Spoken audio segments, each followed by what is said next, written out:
Eh bien, donc moi c'est Chloé Duzacre, je travaille à l'Observatoire français des sols vivants et donc je coordonne le réseau national, le réseau de viticulteurs et d'agriculteurs au niveau national. Et pour le projet avec la Chambre d'agriculture de Bourgogne-Franche-Comté, j'anime aussi donc avec Benoît un groupe de viticulteurs. Donc Benoît Bazerolle, moi je suis conseiller viticole à la Chambre d'agriculture de Côte-d'Or et on accompagne les viticulteurs sur des réflexions fertilisation.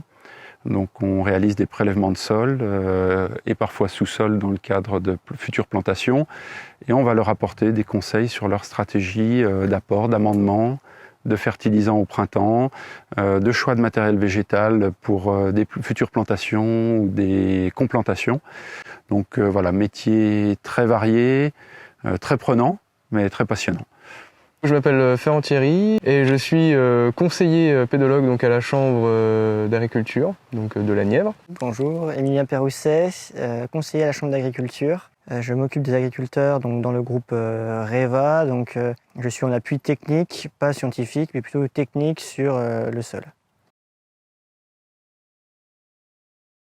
Le REVA, ça s'appelle Réseau d'expérimentation et de veille à l'innovation agricole.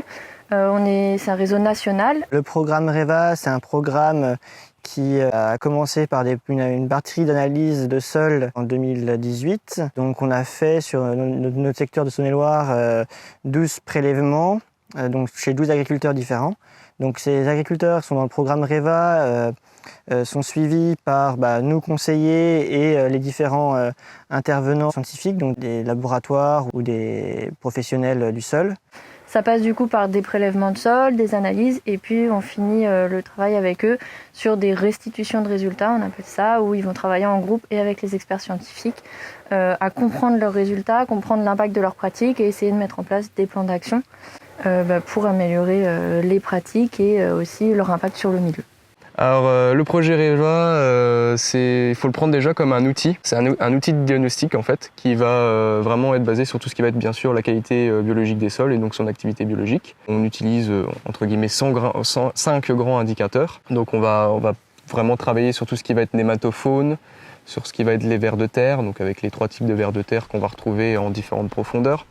On travaille aussi sur ce qui est le test bêche, donc c'est tout ce qui va être la structure du sol et donc de connaître un peu sa porosité, la présence de turicules, de vers de terre et donc aussi de savoir un peu l'aérabilité en fait du sol et de savoir en fait si c'est un sol qui va plutôt être oxygéné ou malheureusement qui va être plus ou moins compacté, ce qui peut poser des problèmes. Donc ça, on travaille sur différentes mottes. On travaille aussi sur tout ce qui va être micro-organismes et sur les lévabags, donc qui sont des petits en fait sacs où on met de la paille bio dedans et que l'on va enterrer pendant 3 mois dans une parcelle que l'on suit et qui va par la suite être analysée. Normalement, un agriculteur fait une seule analyse de sol, qui soit ou 2, mais physico et chimique. Pour l'agriculteur, ça lui permet de voir quelle technique il a fait ces dernières années et quel impact ça a eu sur son sol. Et ce qui peut être intéressant aussi pour l'agriculteur, c'est par exemple une parcelle qui a des problématiques. Il y a un truc qui pêche, il ne sait pas pourquoi, ça peut être aussi une analyse pour qu'il puisse lui dire c'est peut-être parce que il y a un problème soit sur le physico, soit sur une bactério ou même matière organique qui manque. Du coup c'est intéressant pour ça.